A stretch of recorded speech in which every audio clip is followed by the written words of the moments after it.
It's such an honour to be here, and I'd just like to say that when I'm not playing Xbox with my mate Thor, I really like to listen to my favourite podcast, Pop Culture Pasta. Pop Culture Pastor. All right, Cody. I sense you're you're like really ready to go. You have your phone up. You're ready to really say some things. It might be I'm all jacked up on Prime. I don't know. Wait, wasn't there something like wrong with Prime? Aren't they getting sued or something or other? That's for their energy drinks, Dave. Oh. I'm drinking their hydration drink. Clearly much healthier. Probably. Thank you. Probably. I don't know. I don't know anything about Prime except it's not Logan Paul's. Yes, it is. Or what's the other Paul? I get them confused. Which one's the boxer? That's Jake. Jake Paul. Logan's the YouTube influencer guy. / wrestler. / wrestler. Yes, he wrestles as well. I think he's the United States champion for WWE. And do wrestling fans dig on that? Or are they more annoyed about it? He's a heel, so he has heat, as the kids say. Okay, so they like him because he's a heel. So it's not one of those situations where back in the day, like, WCW was trying to pump up their movie. So they brought in Courtney Cox's husband. Yeah. To win, and he won the title, and everybody got really mad. Yeah, no, this one, so it took him a little bit to win the title. And he didn't win the heavyweight championship because that would be absurd. But the dude actually has some athletic ability. He knows how to talk. He draws the ire of the crowd. He knows how to work them. Oh, good. It's all about the acting ability, really, when it comes to wrestling. Athleticism is a part of it. You want to be convinced that they're good at what they're pretending to do, which I don't say that with any sort of ill will. I believe they're athletes because they can get hurt doing this and severely hurt. So some of the best wrestlers, I think, that are like really athletic, really struggle with the mic, and so they don't get the big push that they need. Ricochet is an example of that. Dude has athletic ability for days, but horrible on the mic. Yeah, you need both. They call it the Ultimate Warrior rule. Mm-hmm. That dude looked the part more than anyone has ever looked the part. And then he'd start talking, you'd be like, oh boy. You need a manager if you do not have the mic capabilities. There are certain wrestlers where I've thought over the years, they should have just kept them quiet. Once they open their mouth, they lose all their mystique. Goldberg was one of them. Goldberg was way more popular when he didn't say anything. He just like growled and yelled. Yep. And the minute they let him start talking into a mic, it was like, oh. And then you become a Bret Hart fan and you're like, Bill Goldberg, quit talking. Magic on the mic, as the kids say. Bret Hart. I did not intend to talk about wrestling for 3 minutes, but here we are. This is what we do. This is Pop Culture Pastor, the podcast. My name is Dave. Cody's here. I am. And it's just us two this week. No guests. We almost had a guest, but he called in sick. Well, that was a little rude. Yeah. 18-year-old kid. He just graduated, called in sick, and I was like, sure. Sure you are. Oh, you young whippersnappers. I know how you 18-year-olds... anyways, that was real. I'm not making that up. We almost had a guest, but now we don't. What is this about Joey Chestnut not being able to compete in the Nathan's hot dog eating contest because he struck a deal with a plant-based food company? Impossible Foods? So wait, to be in the hot dog eating contest, the Nathan's hot dog eating contest, it's more about corporate? You can't... So there's some corporate guidelines, kind of like the NBA used to do this back in the day. Like you couldn't have, if you were sponsored by a rival company to the company that was the maker of the jerseys at the time, you couldn't have their logo this certain size. And I think it was Allen Iverson or Stephon Marbury. One of them had... it tattooed on them, and then the NBA's like, we're going to fine you for having that tattooed on you. And so, yeah, if it is a rival company, there's beef, pun intended. Even in the professional eating I'm not even sure if this is an America I want to live in, where Joey Chestnut's not allowed to compete. I mean, how does that even work now? Because it doesn't even matter who wins the Nathan's hot dog eating contest now. You know that, like, well, it's just because Joey's not there. Literally, I remember being in high school watching Joey Chestnut win against Kobayashi, and that was a big deal. We won it back. It was America. It was the best of times. And here we are in the worst of times. He won the mustard yellow belt. That's what they call it, the mustard yellow belt, 16 times. He's ate a world record 76 hot dogs and with buns in 10 minutes in 2021. That's a lot of hot dogs, man. And has reportedly made hundreds of thousands, if not millions of dollars for his competitive eating. So you're back in school. You're in grade school, and the teacher says, well, what do you want to be when you grow up?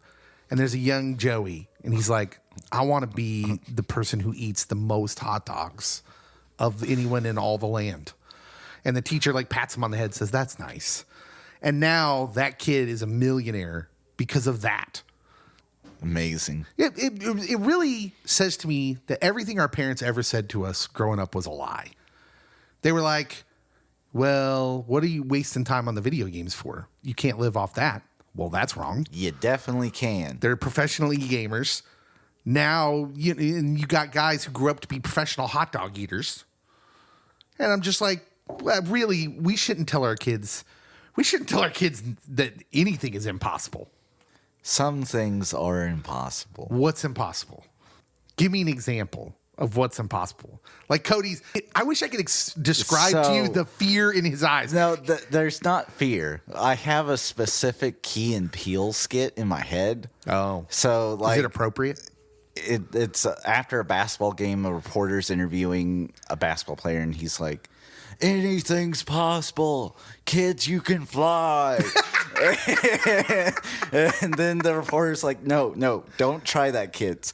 And he's like, yes, try it. And then he like tells them to go to like the highest point and jump. So don't do that.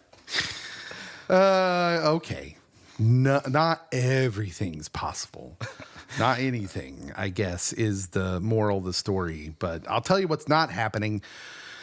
Joey Chestnut is not going to eat the Nathan's hot dog eating contest. And, well, they lost a viewer. Yeah. I'm not watching that. Although if you listen, we actually have a pod. You have to go back and look for it. I believe it was one of the pods that was named after the radio show. So go dig back through the episodes, find the Pop Culture Pastor radio show episode where we talk about the hot dog and eating contests in general. Because I had all the thoughts on eating contests, and none of them were good. It's a weird thing. It is. I think it's very weird. Okay, let's get to the news. I guess we'll start off with your Russell Crowe news. Yeah. I'm not sure. So Russell Crowe did an interview, and he talked about a lot of things. And I read it, and he had some critique specifically for the actors in Madam Web. And I read it and I thought, okay, nothing really rocked me. And then Cody messages me and says that we got to talk about this and everyone's going to have to apologize to me. And I'm just like, what? Yes. Oh, okay. So the floor is yours, I guess. I have no idea where this is going. I have no idea why I'm about to apologize to you, but I guess let's hear it. Okay. So one of the most contentious movies that we've ever reviewed is Thor: Love and Thunder. That's true. Which involves a Russell Crowe. That's true. He was great in it, by the way. He was great. He was probably the best part of it. We've debated this till I'm blue in the face. But something that has recently come up within the past 2 months, and I have said it over and over again, that Mr. Hemsworth of the Chris variety is trying to stay in the good graces of Disney and Marvel and is just doing the cash grab and trying to be all about that. Okay, what Cody's referring to is, and what we've talked about, is Chris Hemsworth did some interviews where he was on the Furiosa tour, But Marvel came up a lot, and he was very, like, almost apologetic. Yes. He took the responsibility on himself for the critical nature around Thor: Love and Thunder, because I don't think you can argue that it wasn't a success. $760 million at the box office. Made a ton of money. So you can't. He was talking about the conversation around the movie, which is mixed. Yeah. And so he was taking responsibility for that. That's what Cody's talking about. And we've agreed that, yes, he's probably doing that because he's getting ready to do more Marvel. And I think this interview that Russell Crowe did confirms the suspicion that Marvel has been like, you want to make more movies? We got to have some guarantees that people will continue to like us. So we need you to speak about this. Because Russell Crowe's going to be in the next one, whether it's just for a little bit or a longer bit, because they've already confirmed that the dude from Ted Lasso is going to be Hercules chasing down Thor. Mm-hmm. So, okay, y'all are cash grabbing and slandering other people while we are doing this. And it is annoying, especially considering that when these ladies of Madam Web were interviewed, they all said almost the same thing, that they were excited to be in the Marvel movie. And Dave's exact response was, you are not in a Marvel movie, you're in a Sony movie. That is correct. And so, like, some of them said MCU. And you're like, yeah, you're not in the MCU. You're not. And so it doesn't have Disney's writers, doesn't have Disney's money, doesn't have Disney's direction. And so, like, these poor ladies that are involved in a Sony project getting slandered left and right, and Russell Crowe is complaining because he thinks that they complained, and really they didn't complain or not enough. Let's tell everyone what Russell said. Yes, okay, here is what's being reported. He said, quote, and he's talking about the Madam Web folks, quote, I don't want to make any comments to what anybody else might have said or what their experience is. And Russell was telling all this to GQ UK. He said, but you're telling me you signed up for a Marvel movie and some universe, some word I can't say, universe Bleeping. For cartoon characters, and you didn't get enough pathos? It's a gigantic machine, and they make movies at a certain size. These are jobs. You know, here's your role. Play the role. If you're expecting this to be some kind of life-changing event, I just think you're here for the wrong reasons. What he's telling you with that interview is, I'm here for the cash. And since he has been in a lot of movies here recently that have spent less time in theaters than Furiosa, I'm telling you, this is like his chance to be a part of big projects. It's his chance to make bigger money, even for smaller roles. And also, this confirms to me, because you don't get $760 million off one-time viewings. You get it off multiple-time viewings. And people actually like this movie. They just... either they are comic book nerds and they don't like what they did with Christian Bale's character, or they just wanted to sound cool. Because, like, if you were mentioned, like, oh, what about this fight scene with November Rain? Everyone's like, oh, yeah, that was great. That was great. Oh, what about this joke and that joke? And what about this sad moment? And what about this? And everyone's like, oh, yeah, that's great. That's great. And then they're like, it was bad. It was so bad. No, get off my lawn. I'm going to push back with what Russell Crowe said here a little bit. He says it's a job. Just show up and do your job. Russell Crowe's super talented. I think there's varying degrees of talent and skill among the acting profession, just like any other profession. And Russell Crowe might be one of the mega talented people. I think he can just show up, and it's brilliant because he's brilliant. Like, there's no arguing that. I mean, he's a brilliant actor. So I think he's speaking from a place maybe that's not a shared common experience among all actors. I don't think everyone in Madam Web could just show up and be brilliant. So you're saying it's like Michael Jordan talking to a group of people out at the local Parks and Rec. You can't just tell Luke Longley to show up and just do your job and be brilliant, right? That's not going to happen. So I think that's weird, and I push back a little bit against that. Then he seems to be upset with him that he thought, okay, so even if they were mistaken, their agent told them they were going to be in the MCU, and that was wrong. And he's getting mad at them because they thought it was going to be this life-changing thing. Well, why wouldn't they think that if it was the MCU? Literally, Chris Hemsworth, life changed after becoming Thor. Everybody but RDJ was nobody. Mm-hmm. Everybody. And RDJ was coming back, was still on his way back from Hollywood blacklisting. Yeah, he was in the abyss. So, I mean, I don't think it's wrong for these younger actors to think that this is going to be life-changing to be in the MCU, but they better make sure they're actually in the MCU instead of the Sony-verse. So, like, the only two people that I can think of besides RDJ would be Samuel L. Jackson, but he's not like a main person. He's just kind of always there. And Scarlett. Scarlett was fringe for me. I was going to say Brie Larson. Brie actually had some good movies and was an Academy Award winner before the MCU. And so, like, when they signed her, people are like, they're going to have a good female superhero, and it really hasn't panned out great yet. Well, I mean, on some level, you have to be, and this is completely unrelated. It might get me in trouble with some people, but you got to be likable, right? I mean, in the interviews, and I understand that just because Brie may not interview well doesn't mean she's not a likable person. She may just come off that way. That's a thing that happens. But what's the difference between her and Dakota Johnson? Because to me, they kind of had the same atmosphere in their interviews. They're kind of aloof. They're kind of, but for some reason, Dakota Johnson comes off as likable, whereas Brie doesn't. Like, what's the reasoning for that?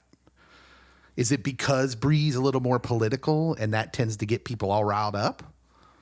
Probably. Yeah. I don't know for sure. I'm sure they're both, fine people.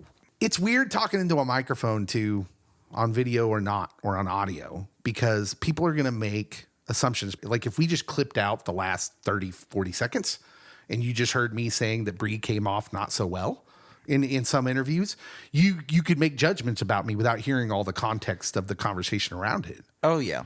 And so it's tough. And I think people are unfair to these kind of personalities. And maybe some personalities, maybe they deserve it, maybe they don't. Like, I don't know. I don't follow everything Brie Larson does. But I don't know. I'm willing to trust they're cool people that maybe we just misunderstand. Yep. So I really do think the people that are making Thor 5 have had directives saying you need to speak out. So what am I apologizing to you for? Because of everyone's doubt that this was a political play by Hemsworth and now Crow. I am owed apologies, and also Thor: Love and Thunder is a good movie. I don't think Russell's saying it to be political. Or to stay in Marvel's good graces. I think Russell just says whatever he wants. I think Russell actually does want roles that make it to movie theaters. And he's not getting them because he's not the six-pack action star that he used to be.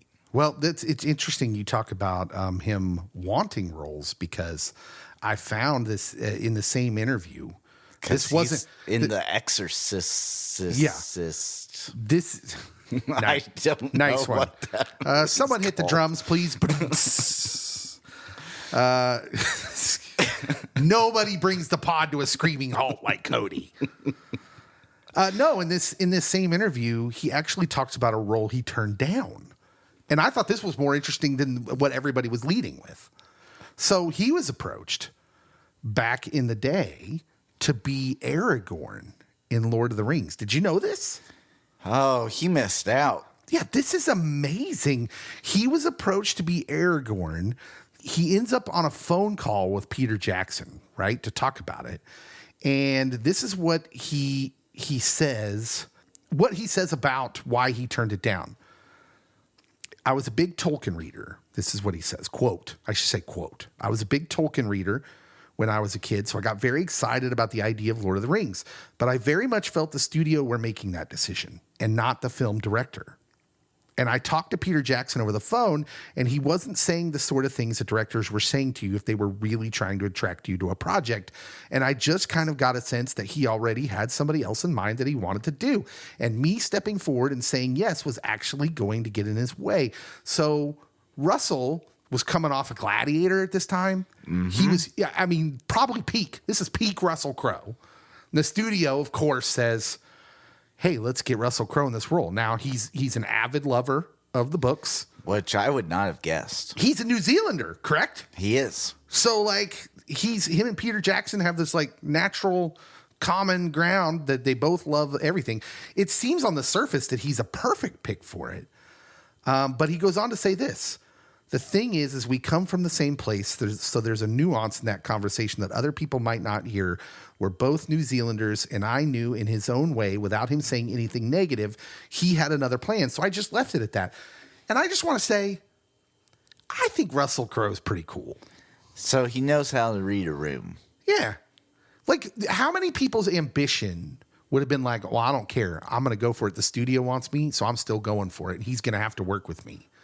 Those were big movies. That was a big deal. So I would have loved for this, for someone to be like his agent, say, oh, at this time, Russell Crowe has turned down this project because he feels this. Because hindsight, you can spin a good web, a good story, and be like, oh, yeah. I just knew that Peter Jackson really wasn't wanting me, and I was wanting this project to succeed because I'm a huge Tolkien person. Mm-hmm. So I'm not saying I don't believe him. I'm just saying, well, it's nice that we're saying this 20 years after the fact. Yeah, I take it that Russell's just not the kind of guy who, well, no one asked me about it. Because... I do think that there's times that directors can be wrong about actors and that you can rise to the occasion and really chew up some scenery that they weren't expecting. I actually think they were right. I don't take back anything I said about Russell being brilliant. And could he have been Aragorn? Yeah, he could have been an amazing Aragorn. But he's coming off Gladiator. So there's this weird...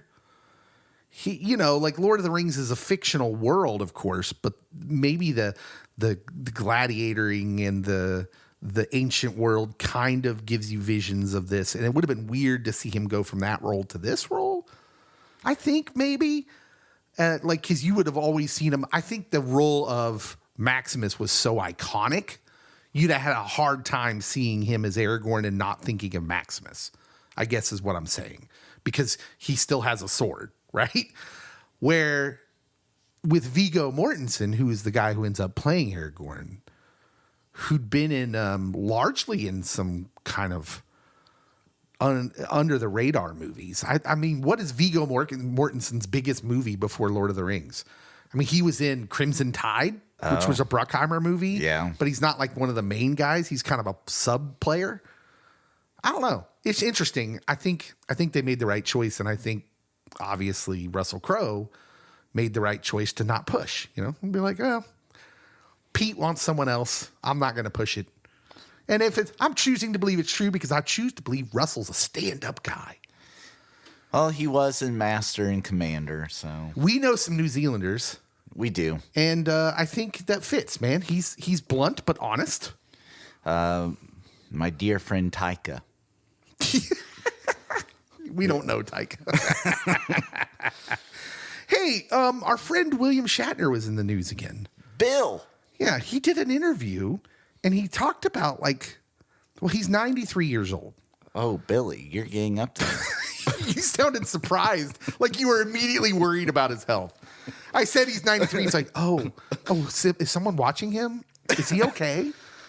No, he started talking about the end of his life. And he said something that I thought I wanted to talk about just real quick. He said, I've come to the conclusion that everybody is lonely. When you get older, you think, my God, All those people I knew that I thought were friends are dead. I'm alone. I'm going to die alone. Which, if you just isolate that, that's like, whew, that's pretty sad. But listen to this part. Oh. He starts talking about facing he continues to talk about facing the prospect of his own mortality. He says, you ignore it.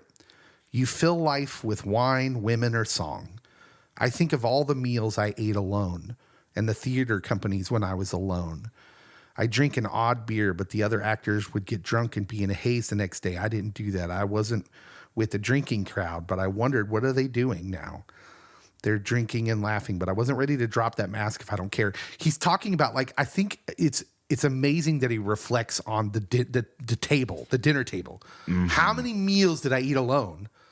And I just thought that was super insightful. And I just wanted to say to people, like, yeah, like, listen to them when they say things sometimes, because we are about pop culture, but more so we're about life. We're about community. And community is really important, I think. And I think especially when they get to the end of their life, near the end, like Bill Shatner, our friend. I'm going to call him our friend, Bill. Because, by the way, William Shatner, if you're listening, you don't have to die alone. You just give us a call. I will be there tomorrow in Canada, wherever he's at. Does he live in Canada? He's from Canada. I will sit with you for every day for the rest of your life if you want. I would do that for you. You don't have to be alone. I would encourage you to move to Southeast Kansas. That would be nice, because I do have a family, Bill. But what I'm saying is, listen to these people when we get near the end of our life. He's saying something super wise, that he's done all these things. He's been an actor. He's achieved to the heights. He's super famous. He's gone to space. He's gone to space. He's super rich. And he says, I think about all those times I had meals alone. Listen to what he's saying. What was important? It's not the money as he comes to the end of his life. It's not his things. It's not his status. It's not his stuff. He regrets having time where he didn't spend it with other people in community. So, yeah, that's just a little bit of levity for this episode of Pop Culture Pastor. Listen to them when they say it. We got to get ready to talk about the main subject of this pod. We do. It's fitting that we talked about Captain Kirk, because we're about to go into the Star Wars universe. That doesn't make sense, does it? It doesn't. I just wanted to get a rise out of people. We are doing a Be Kind rewind on the Phantom Menace. Come on back.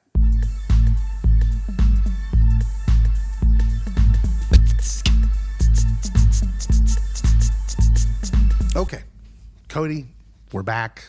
It's time for a Be Kind rewind. 25 years old this movie is. Oh. That's amazing, isn't it? It seems like yesterday. I remember people camping out on the news. I did not camp out, but I waited 8 hours in line to see Star Wars Episode 1, The Phantom Menace. We went in the morning to go get our place in line. We went to the Glenwood in Kansas City, which was one of those old, kind of fancy-ish older theaters where it was way bigger than theaters now. It was almost like a hall. Mm-hmm. It was kind of one of those theaters. And we waited in line. The news was there, and they were interviewing people. We were actually on the back of the building because the line went around the building. And so, like, we were behind the building in our place in line. That's pretty unparalleled experience-wise for me as far as movie going. And I tried to explain this to my kids last night when I said that we were going to be talking about Phantom Menace, because you'll see as we go into this discussion, there's definitely an age dividing line of how this movie hits you. Mm-hmm. For people my age or older that were Star Wars fans, we thought there would never be more Star Wars movies. So we were just so excited about getting more Star Wars. And it kind of made us emotional. Just thought we were never going to get any more to this story. I feel like people younger than me, millennials especially, this movie, the prequels hit them in a different place. And we're going to talk about all that. Because mostly I want to be fair to the prequels, because I don't think it was very possible to be fair at the time. And we'll get into that. There was some critique of Star Wars Episode 1, The Phantom Menace, and all the prequels that was unfair. I do think there was some critique that was fair. But we're going to get into all that. So we're talking about Star Wars Episode 1, The Phantom Menace. Cody, what was your initial experience with this movie? So I don't watch it when it first comes out. Okay. And definitely didn't watch in theaters. It's several years. Like, I'm probably a freshman or sophomore in high school. Whoa. Wow. So I liked the original trilogy. You liked the original trilogy, but you didn't see this one right away. But I also, back then, was someone that was like, this feels like a cash grab. Cynical Cody, even back then at 10? Things should end at 3. Especially movies. You know what? I would argue with you, but I'm not sure that Star Wars is going to prove me right and you wrong at this point. You could say Rocky should have ended at 4, and I would be like, you're right. You have all these franchises, and I blame the horror movie genre for this, that like they just keep going, they keep putting out, and the quality is not consistent. You will have several bad ones, then there will be like this diamond in the rough movie. And so like I was hesitant, but then I had friends that were intrigued by episode 2 and 3, and so I had to watch episode 1, and so that my first initial viewing was, it's not as good as the originals. Yeah. And that's where I ended. That is so wild because it's such a foreign experience to me to come from where I was at to the place where you're at, where it's not must-see viewing right when it comes out.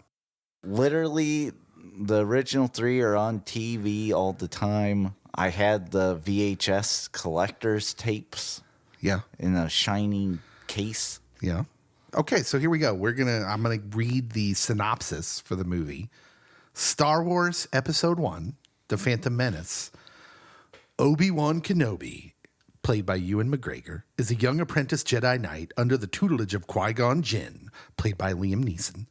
Anakin Skywalker, played by Jake Lloyd, who will later father Luke Skywalker and become known as Darth Vader, is just a 9-year-old boy. When the Trade Federation cuts off all routes to the planet Naboo, Qui-Gon and Obi-Wan are assigned to settle the matter. Clearly, the same person who wrote the script for this movie wrote the blurb. That's one of the worst blurbs I've ever read. Oh, so bad. So accurate, though. Released May 19th, 1999. I was there. I kind of wish I would have watched it back then, because I think the way I've watched it this go round would have been close to how I watched it as a 10-year-old. Yeah. Because there are very specific things that happen during this that I'm like, ooh, I hadn't viewed it like that before. Yeah. Directed, obviously, by George Lucas. The budget for this was $115 million, which is, heck, The Acolyte, what they're spending per episode is almost that. Maybe more. I don't know. But they spent $115 million on this movie. It made a billy, $1.046 billion. That was not any of my money. Rotten Tomatoes, it's mixed, 52%. Now, granted, this factors in all the reviews. You know, they just put it out for the 25-year anniversary. It was in theaters, back in theaters for a little bit. Did you get it? You didn't go see it, did you? Nope. No, our theater doesn't put it in because we live in a small town. But I know it was back in theaters. So it goes through some of the review process again, and they just kind of add it to it and conglomerate it. So I went back and I looked up some older reviews, and I just wanted to read a few here. Michael Wilmington of the Chicago Tribune liked it. Said, it's a highly entertaining and visually breathtaking movie, capable at times of rocking and delighting you. Yeah.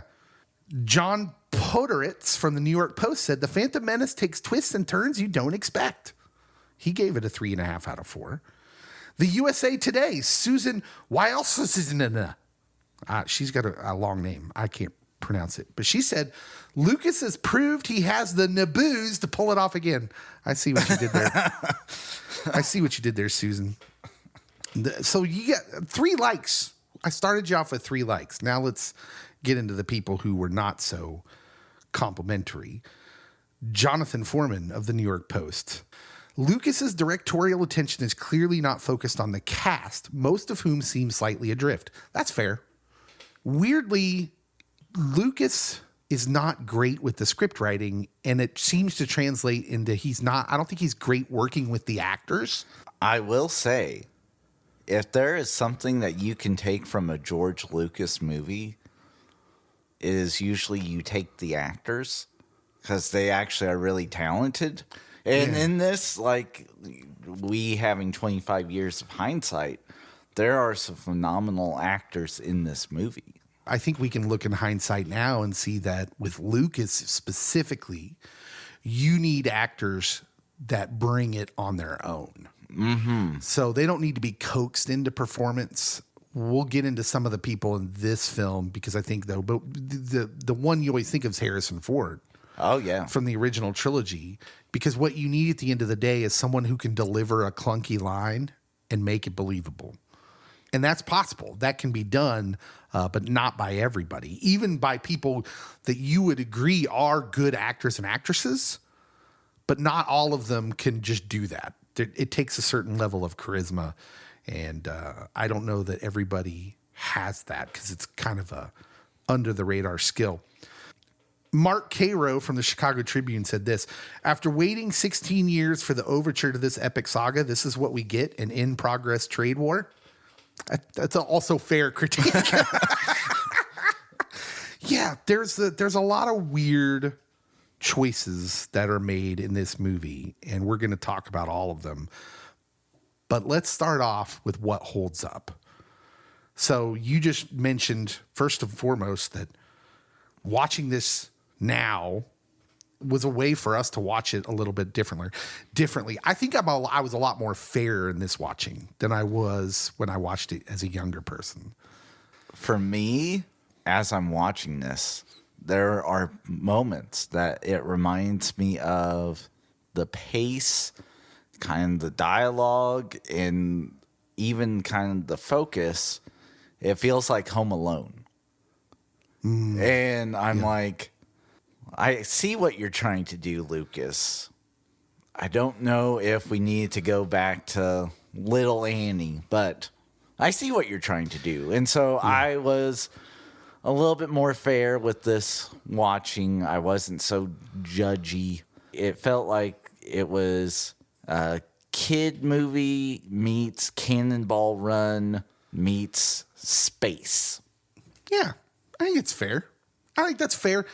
Just in a broad sense, I will say the things that bothered me when I was younger and heavy in my Star Wars fandom didn't bother me as much this time as I watched it now. Now, I will also admit that might not be time. That might be the current state of Star Wars. And I will do this several times because I'm congruently, as I watch this, I'm watching The Acolyte. And so I watched this Phantom Menace last night, and then I went right into episode 4 of The Acolyte. Oof. And let me tell you something. It was hard to go back to all my critique of this movie and stick with that after watching episode 4 of The Acolyte. Because if you're not watching The Acolyte, and don't worry, we're not going to get into anything spoilery as far as that show goes. But if you're not watching it, my best way to describe The Acolyte, I tried to do this for my daughter, who's 16, because she's not watching it. She's like, what is this like? And I was like, well, you know those Disney Channel shows, the really bad sitcoms? And what's the one with all the kids of the main characters in the cartoons, The Descendants? Have you seen or heard of that? My nieces watch it. It's like somebody decided to make a Descendants version of Star Wars. It's like it's a crappy Disney Channel version of Star Wars. It's so weird. It's so boring. It's really hard to be interested. The acting is, I mean, just kind of atrocious. But it's like, if you've watched, my youngest daughter loves the Disney Channel shows and sitcoms. She loves them. But if you've watched any of those, whether by choice or just by being an innocent bystander, you know what I'm talking about. The acting's not great. And so I'm not trying to throw anyone under the bus, but watching The Phantom Menace going into that really gave me a newfound respect for just what they brought to the table in this movie. that I didn't have the wherewithal to give him credit for back then. But I'm going to start giving him credit now, because the first thing that holds up for me is Ewan McGregor. Ewan? For someone my age who grew up on the original trilogy, Sir Alec Guinness as Obi-Wan Kenobi, for me to say this, it means something. Ewan McGregor is Obi-Wan Kenobi. He supplanted Sir Alec Guinness. And I never thought that was going to happen when this movie came out. But it also makes me kind of lament the Obi-Wan series that came out, which I don't know that we talked a whole lot about on this pod. I can say that there were good parts to it, and mostly those were the parts with him and Anakin in that series. But everything kind of around it, there was just some weird story choices. It could have been so much better. They didn't have as big a budget as even the Acolyte, which just blows my mind. Like, what if you'd have taken the budget that you gave the Acolyte and gave it to the Obi-Wan show? Could you have done something better? But none of that matters when I'm talking about Ewan McGregor, because he is Obi-Wan Kenobi, and I just never thought that was going to happen when the Phantom Menace came out.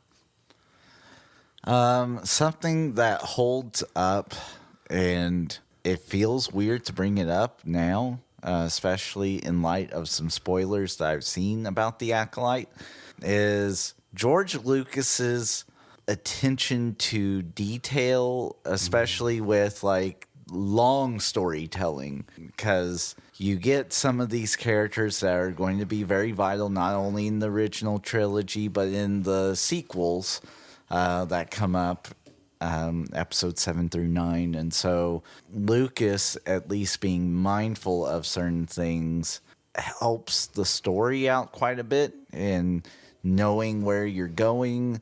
Because one of my friends who, after we did the prequel episode of the pod, was talking about, like, with the prequel, you know where it's leading to. And so it ruins some of the mystique, some of the mystery around what's going to happen. With Lucas doing 3 of them, you have time to build some great story and then be like, okay, how does this take a twist?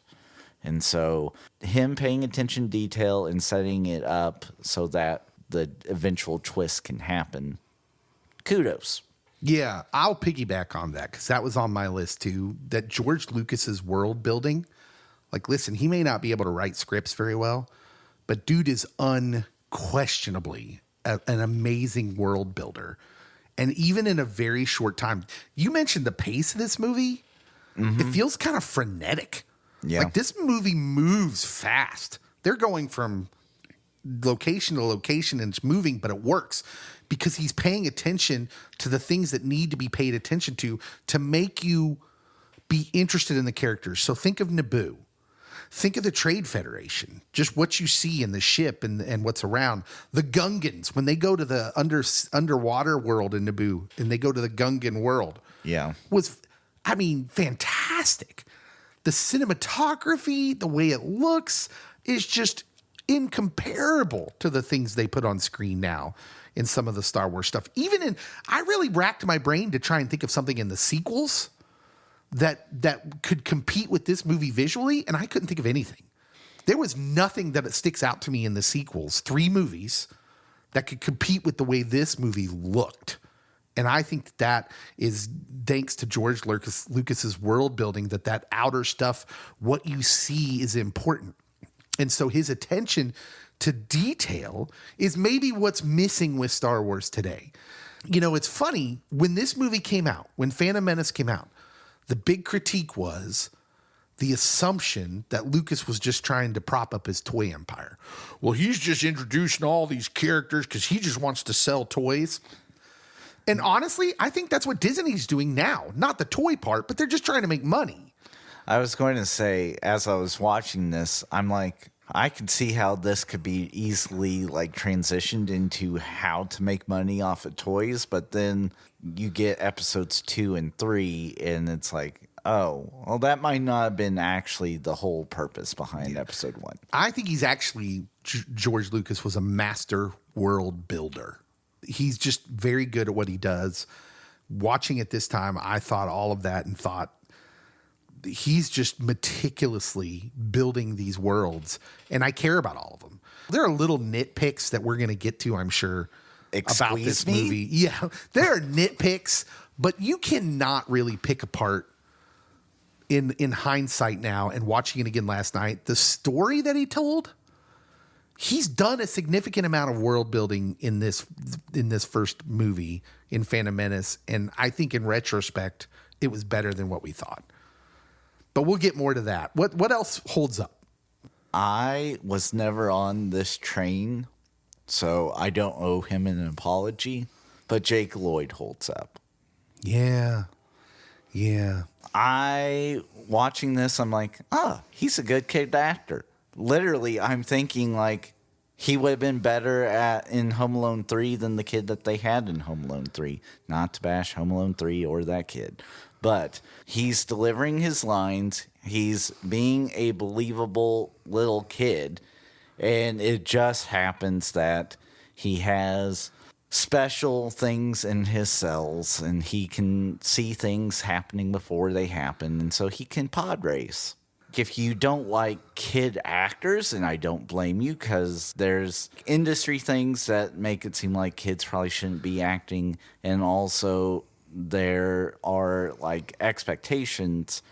You could have critique of Lucas staying too long with little Annie, but you can't have critique with Jake for playing Anakin.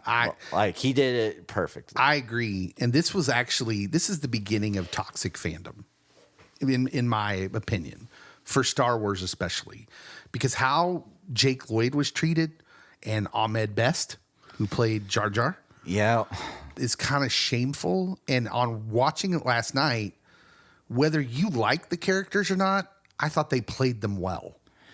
Yeah, they were definitely played well. My wife loves Jar Jar. She might be the biggest Jar Jar fan out there besides the actor's family, Ahmad Best's family. So if Ahmad Best is looking for new family members, Leah is ready to join the family. Maybe it's because I'm older and have kids now, which I didn't when I saw this movie, of course. Maybe it's because of that I look at that character and I think I get why he's there. Oh, yeah. He's there for the kids. And he's funny. The kids thought Jar Jar was funny and liked Jar Jar. He's entertaining. So I have a question. Okay. The original trilogy, George Lucas, young adult, making these movies. The prequels, which we just started with Phantom Menace. He's older. He has a family. He has experienced what's good, what's bad in the business. Would the sequels have been so much different if they were him? Absolutely.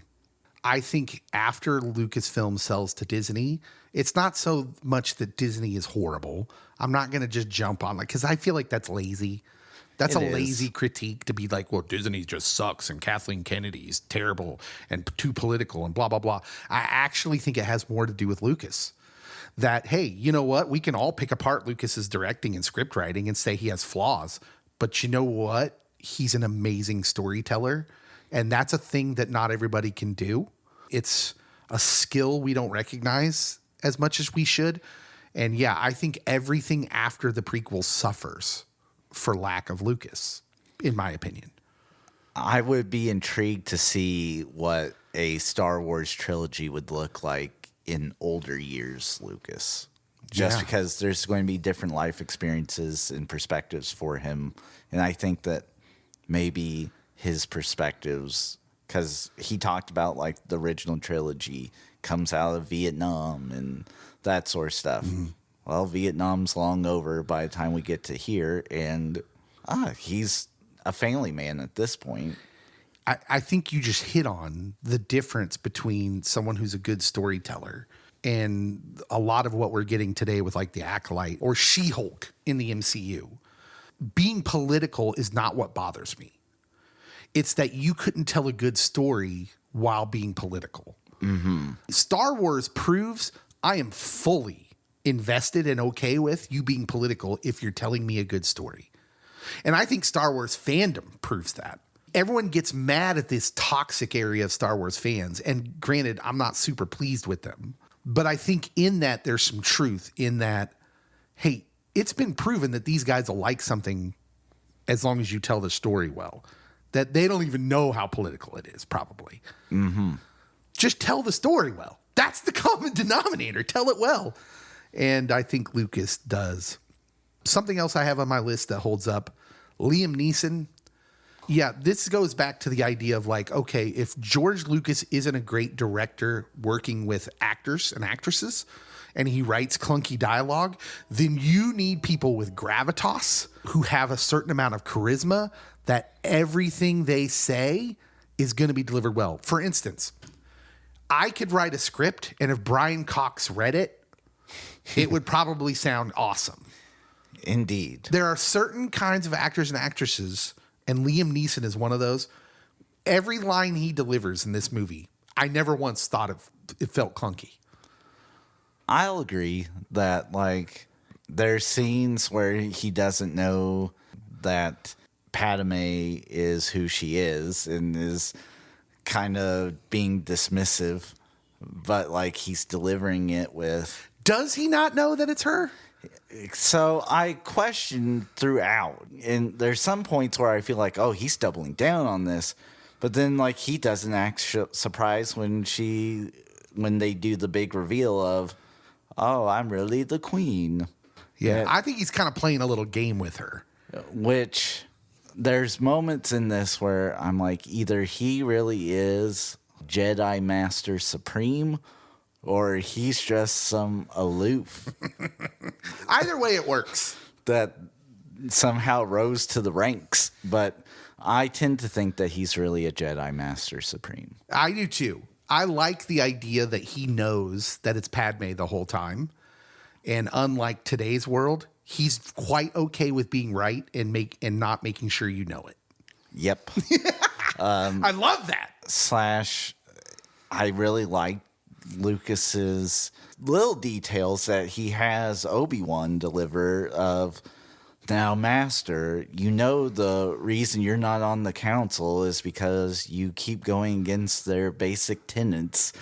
And it's like, oh, this guy who is a part of this order that is very strict, very by the book, is dwelling on the edge of, yeah, I follow this, but I also can be outside this, which kind of goes to a man I know that I like to call JC. Yeah. Liam Neeson is bad script proof. He is. Harrison Ford in the original was bad script proof. Because, by the way, all the critiques of these prequels are present in the original trilogy.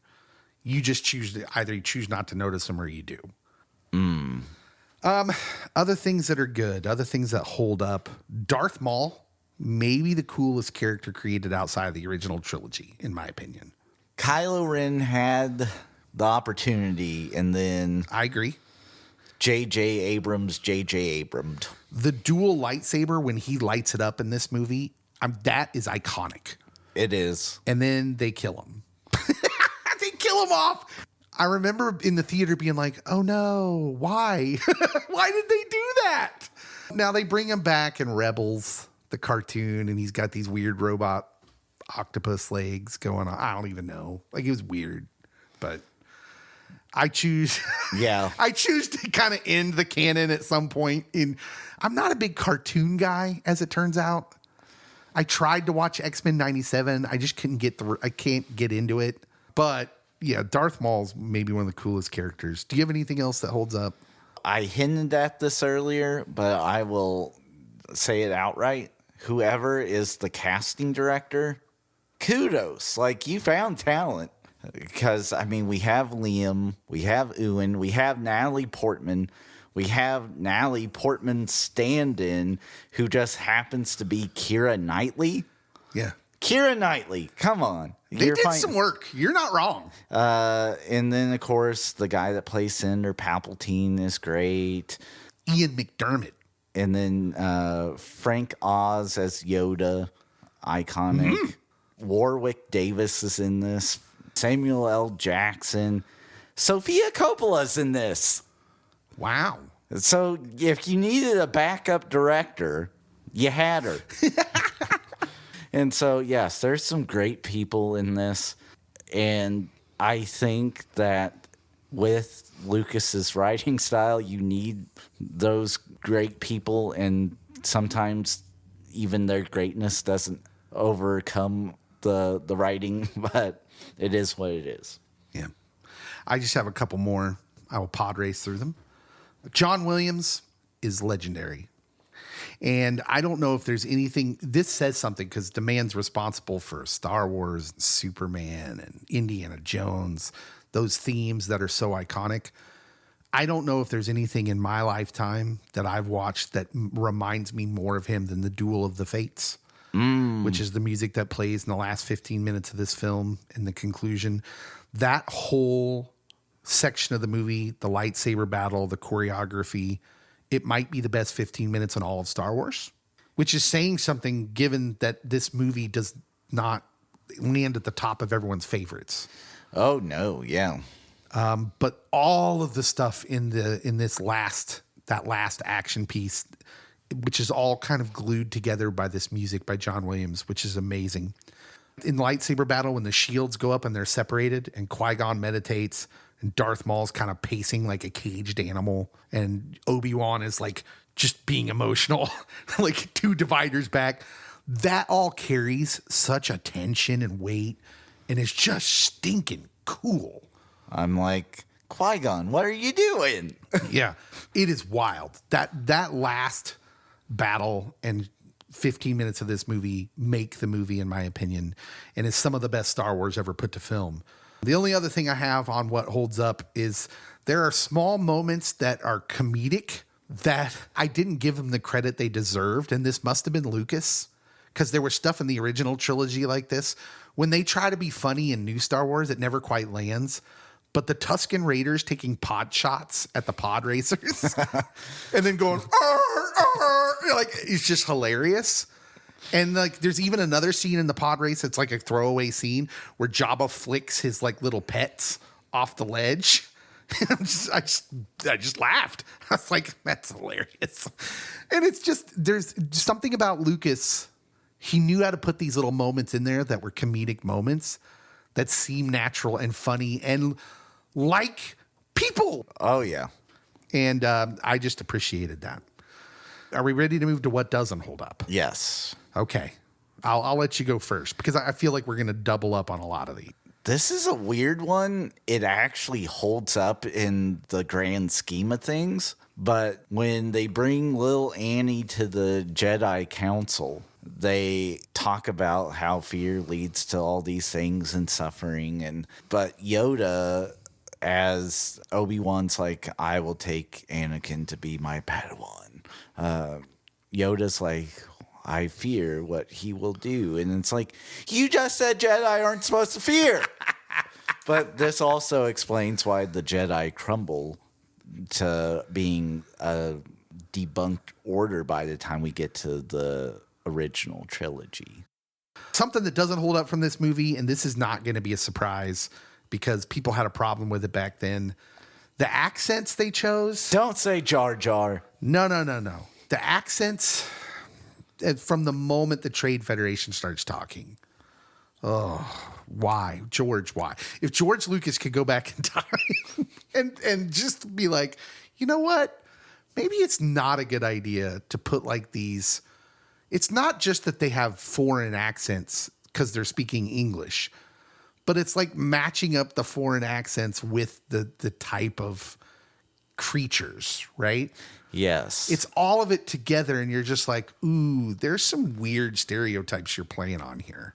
So, like, with the more human people, if you had a good mixture of different nationalities, and then with the different creatures that you have throughout the universe, if they had different accents, different voices, then you wouldn't think, oh, this is just a bad stereotype. Yeah, right? So, like, if one of the Trade Federation guys has a heavy Asian accent to their English, fine.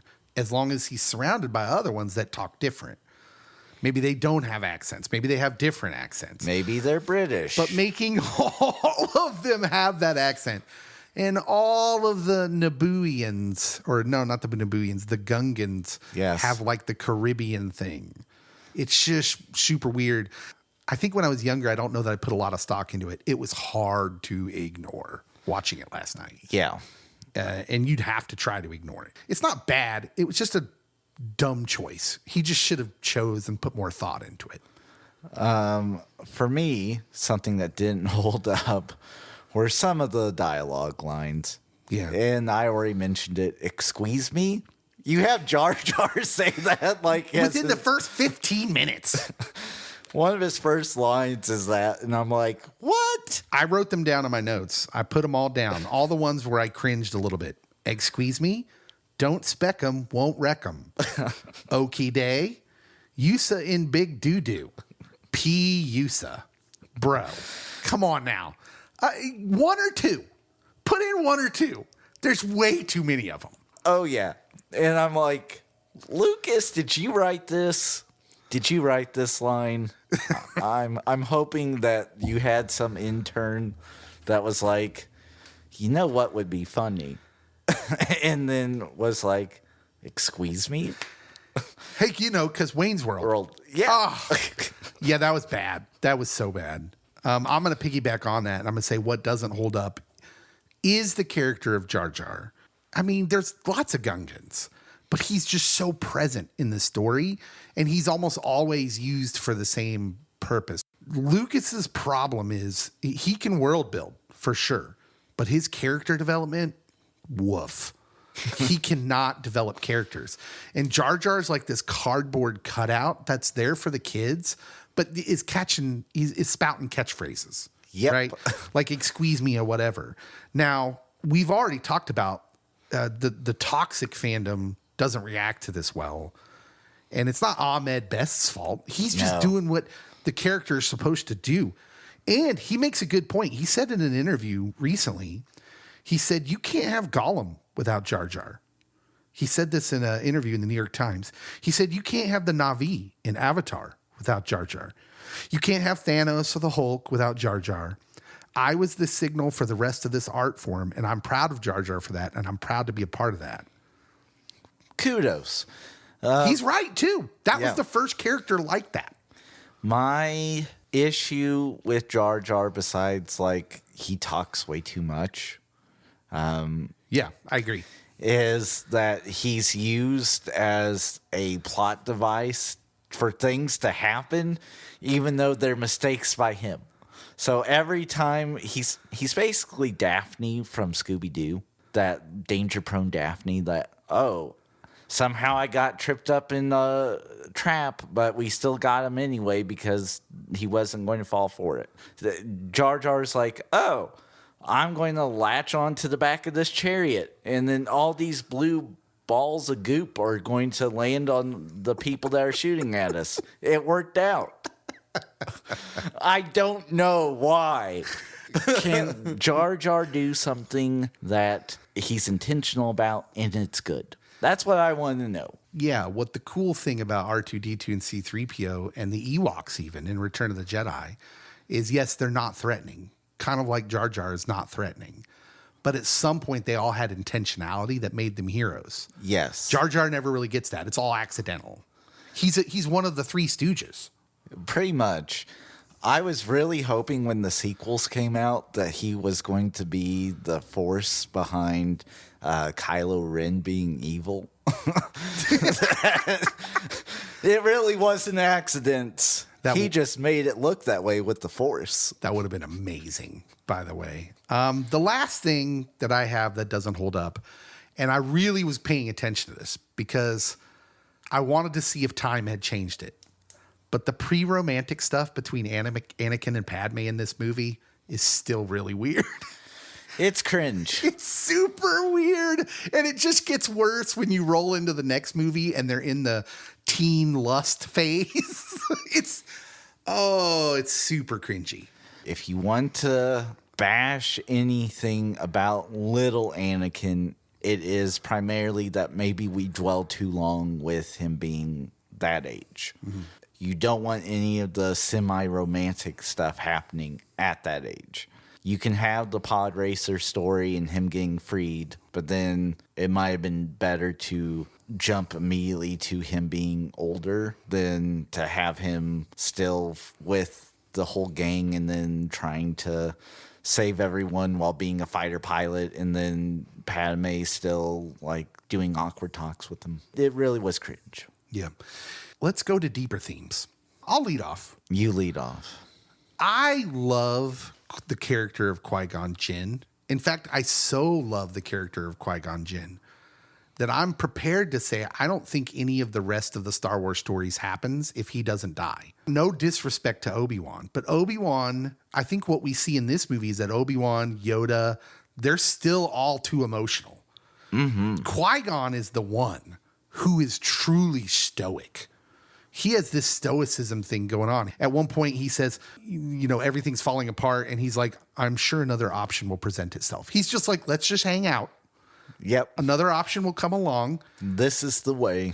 Every time I do this in real life, I get accused of being like, don't be lazy, Dave. You got to go out and make it happen. Like, no. God will provide. I'm sure something will come. I dig that about the character of Qui-Gon Jinn. And I'm here to say that he represents the stoic part of the Jedi better than any other character in any of these Star Wars stories. And if he doesn't die, none of the stuff after this would have happened, because he would have been able to reach Anakin better. Oh, yeah. Everyone else feeds his emotions indirectly. They don't know how to combat it because they themselves are too emotional. He had the wrong Jedi Master.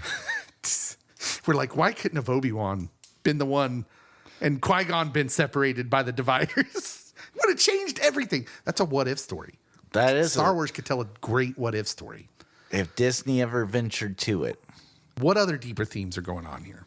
I think that the Jedi Order should be a good stand-in for how maybe non-church people should view church people, or how church people should view what was happening in the time of Jesus, whatever. Just that the fact that you can look and you can see most of these characters have good intentions, but they can't live it out.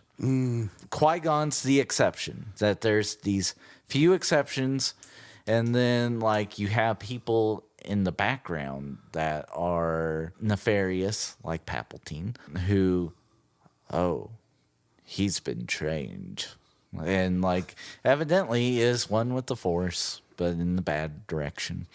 And so, yeah, we are emotional. We are trying to do what's best, and theoretically it might be what's best, but we ruined what could have been good and sowed seeds of destruction, and now it's clearly bad. Like the Jedi Order does with Anakin, the church can do with people, and church hurt happens. And so, apologies. Trying to be more like Qui-Gon. Yeah, it's really interesting in this movie that Lucas goes with the virgin birth story with Anakin. That was a big bombshell when this movie comes out. People were like talking about this on message boards.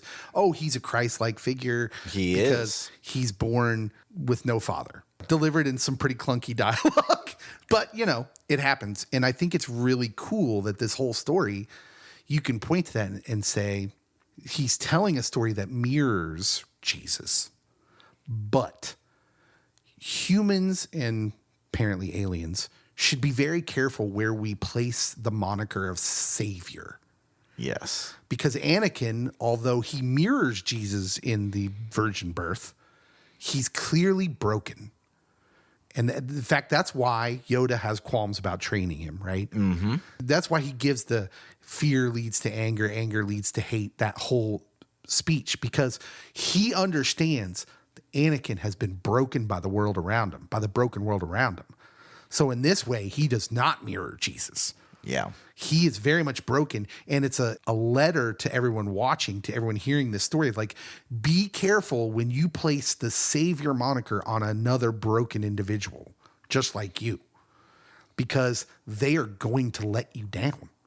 In 20 years, when Lucas sells it to Disney, Will he have ever even brought balance to the Force? I don't think so. Yeah. So, just be careful with all that stuff. Cody, who's the winner of the movie? Oh, so I had to go back and forth on this because it was going to be whoever the casting director was, because I really do dig this cast. But I do think that the winner of the movie, and this is going to be controversial, is R2-D2. Okay. Might be explain. the most important droid robot ever. Might be. He single-handedly, there's probably 5 or 6 moments in all Star Wars movies where if it's not for him, it's all over. And in this movie, we get it. I cannot argue with this selection. R2-D2 is the most important. He's the savior in the Star Wars galaxy. He's the one that's bringing balance to the Force.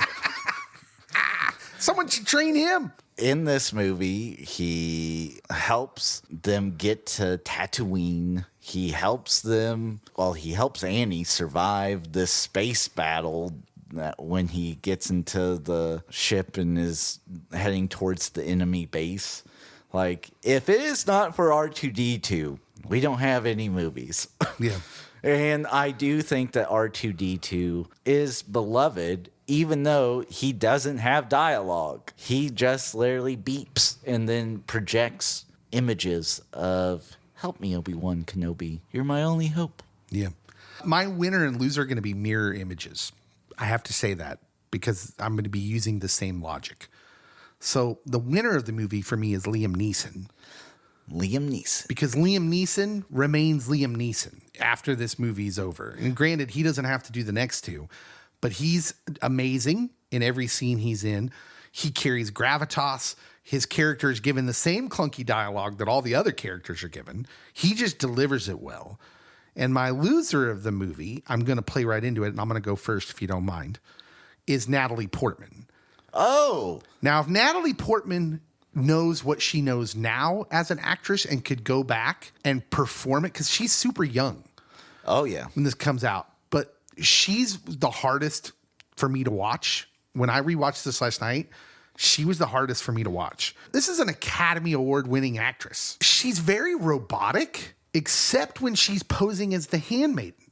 That little segment when they're on Tatooine where she's posing as the handmaiden, I think, you can see her character coming out. You can see her personality coming out, her character's personality, which makes me think it was Lucas's direction, I guess, that she probably directed her to be really robotic. I just don't understand the choice. I found it super distracting when she's acting as the queen, that she was super robotic, and I'm just not really sure why. And it doesn't add anything. It actually detracts, and it just distracts me. And so I think after all these years, she comes out to me looking like the loser of the movie because I'm like, what is happening here? Plus, you factor in the weird pre-romantic stuff where she's a little bit older than Anakin. And so she's like kind of, kid crushing on someone who's like 9 or 10 or whatever he is. It just all is a losing proposition for poor Natalie Portman. Where do you include the prequels now when you think about Star Wars? This can be our our wrap-up question. Where does this place now? Because for me, I think I always thought the prequels were super lesser. But watching it last night, I was like, you know what? This is good. And again, it has to be compared to the recent stuff. And maybe that's a part of it. Episode 8 in Rogue One, I would put above the prequels. But everything else, including Solo, I would put after, for sure, episode 1. It looks more quality compared to the newer stuff versus maybe if you compare it to the originals. But the originals also have a huge fan group that grew up with, there was only these 3, and we watched them on repeat. And then there's a subsection now that, well, this was introduced when we were kids, the prequels, and it's not as bad as what you think it is. And then there's a whole new group that's like, oh, we grew up with the sequels. And so I don't know if any of them are like horrifically bad. I can say that in the new sequels that there was some choices and lack of attention to detail that just undermined the whole thing. Yeah. And that's what I want to say about these movies is even the second one, Attack of the Clones, where the dialogue and some of the acting gets so clunky, it just absolutely can take you out of it. I wrote this down, especially thinking about comparing it to what current Star Wars is like. Like I said, I watched episode 4 of The Acolyte congruently with The Phantom Menace last night.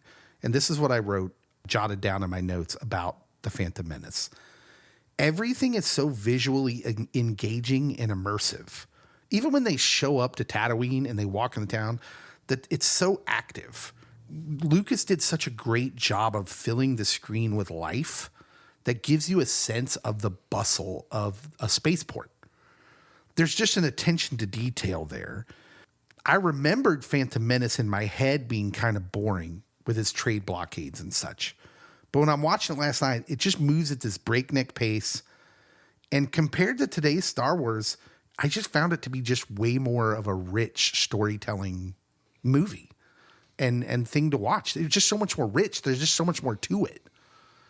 And especially, like I said, congruently watching with The Acolyte, I'm just bored watching The Acolyte. I'm just bored. I don't care about the characters. And granted, we talked about how, hey, Lucas isn't very good at developing characters, but you know what? He was good at telling stories, and maybe that's what we've lost a little bit. I think Lucas is the missing piece. I think there's been some stuff that's been good. Mandalorian was good, but if I'm afraid if I went back and watched season 1 and season 2 of Mandalorian after watching Lucas stuff, maybe I would see some of the more of the warts. I don't know. I think with it not connecting that much to the main group of characters, that helps it a lot. Because then it's like, well, we don't know how you would use Han in this situation, or we don't know how you would use Leia, but we do get a little bit of Luke, but it's just a glimpse and then we move on. I think The Mandalorian specifically, I think it's helped by them presenting, especially seasons 1 and 2, as a space Western. Yes. And so that helps in the world building and the storytelling. You understand the genre, you view it like that, and it helps with the storytelling. And I think that's a part of why it's good. Now, I think some of that gets lost in season 3 of The Mandalorian, the Western specifically part of it, because there's just so many other things going on in other characters. Just stick with the simple formula. Feel like they could have done like, oh, okay, what if The Mandalorian was with all these other Mandalorians and we made it the Magnificent Seven? That would have been epic. It would have been. But we're not talking about that. We've been talking about Star Wars Episode 1, The Phantom Menace, 25-year anniversary. What do you think of the thoughts we shared? Do you agree? Do you disagree? I feel like there might be a lot of conversation on this one because we all are big lovers. Most of us are big lovers of Star Wars, and we have the thoughts about the Star Wars. We do. Do you just love all Star Wars? You take it in? I know those people, and hey, more power to you. If you love The Acolyte and all the cartoons and everything, that's great. I'm glad that it's that for you. Tell us about your Star Wars fandom. Tell us where this movie sits in that realm. And of course, thank you for subscribing to the pod and to our social media and reviewing us on those platforms. That helps us as well. And we'll see you next time. Pop culture pastor. Pop culture pastor.